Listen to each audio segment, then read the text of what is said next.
و تتونه چی ایشی که و خبرات و پیرکا چیه؟ Projelerime bu işe uğraşmışlar, bu işe üstüne uğraşmışlar. Normal diyecek var, sonra bu işe gündeme haras var.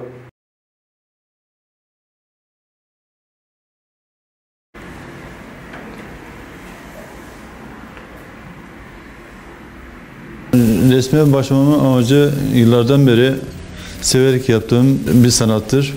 30 yıla aşkın bir uğraşım var. Özellikle köy yaşantısını, köy yaşantısını dile getirmeye çalışıyorum ben. Kültürümüzü diğer illere ve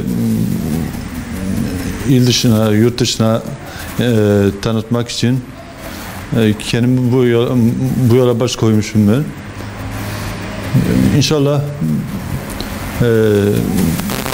umudum gerçekleşir sizin sayenizde. Ninemden etkilendim. Özellikle kırık kıyafeti. Hangi köye gittiysem genellikle yaşlı teyzelerimizin, ninelerimizin giyim motifleri hep aynıdır.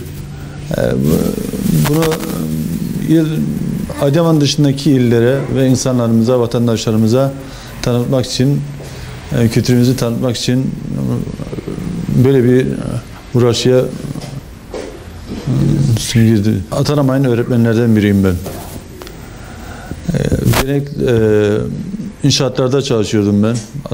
Üniversiteden sonra hurdacılık yaptım. Rahatsızlandıktan sonra tekrardan resme başvuru yaptım. Başladım yani. Kendimi biraz daha ilerletmeye ve birçok sanatçıyı da örnek alarak yapıyorum ben. Araştırmalar yaparak çalışmalarıma devam ediyorum. Mutlaka eksikliğim vardır. Yani sanat hiçbir zaman bitmez. Çalışmalarımı tabii sergilere, uluslararası resim sergilerine katılarak çalışmalarımı sergiliyorum ben. Oradaki sanatçı abilerimiz, kuratörler beni davet ederek sergilere katılıyorum ben. En son İzmir Uluslararası Germiyan Kültür Sanat Derneği'nin sanat sergisi etkinliği vardı. Beni davet ettiler. 8 Mart Dünya Kadınlar Günü'ne ilgili.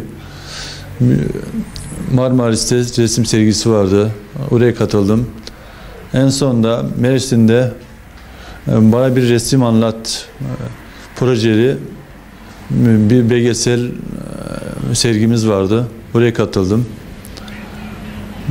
Çok ilgi vardı ama ilgi olduğundan dolayı hiç satılmadı. Sadece ekonomik krizden dolayı satış olmadı ya.